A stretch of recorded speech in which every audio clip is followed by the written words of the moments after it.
It's a true story, which is one of the reasons I personally wanted to get involved. When I heard her story, I thought, this can't even be real. But when I realized through talking to her and through my research that it was real, and it is what people with this disorder suffer from, I thought, wow, this has got to come to light. People really need to understand, you know, the complexity of mental disorder and how hard it is to overcome.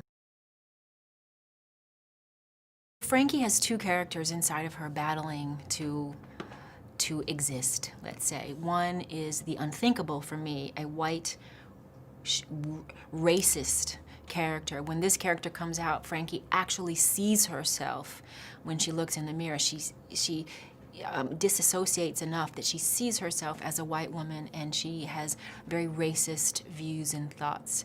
And then she splits off to a small child who is certifiably diagnosed as a genius. So all of this is swirling inside our Frankie, who is living in the inner city in Los Angeles, working as a go-go dancer slash stripper.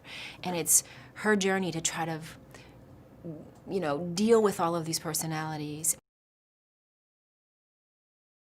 Well, this story came to me about maybe 10 years ago, and it was just an idea. It was the story of this real woman, and because I got so fixed on it and so fascinated with her and that this was a true story, then I almost couldn't believe it. I thought, I've got to be a part of it. So I became the producer on it, and I helped find the director and the writer, and we went off on our way, and 10 years later, here we are. It was a long road to the end, but here we are.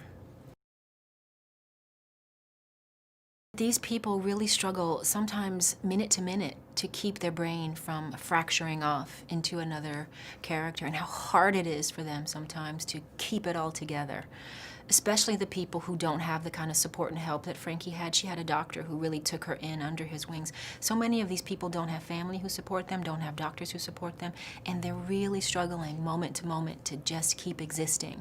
And when I really understood that, I thought, wow, what a frightening way to live your life. And many of them don't even understand what's wrong with them. On top of that, just how frightened I would be if this were my reality. Felicia Rashad, to me, is the Earth Mother of the universe. That's how I refer to her, and she's just lovely. Everybody would want her as a mother.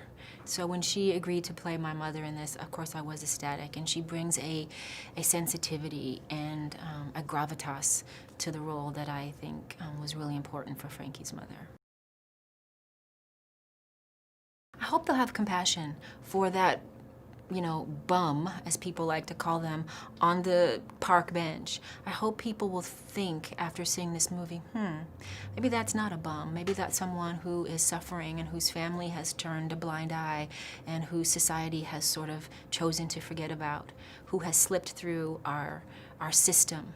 And maybe they're a Vietnam vet who never got help and whose mind is fractured, and they're just struggling to survive. I hope people will have compassion. And then I hope they'll move to action, you know, and get involved with some sort of charities that help, you know, the mentally challenged.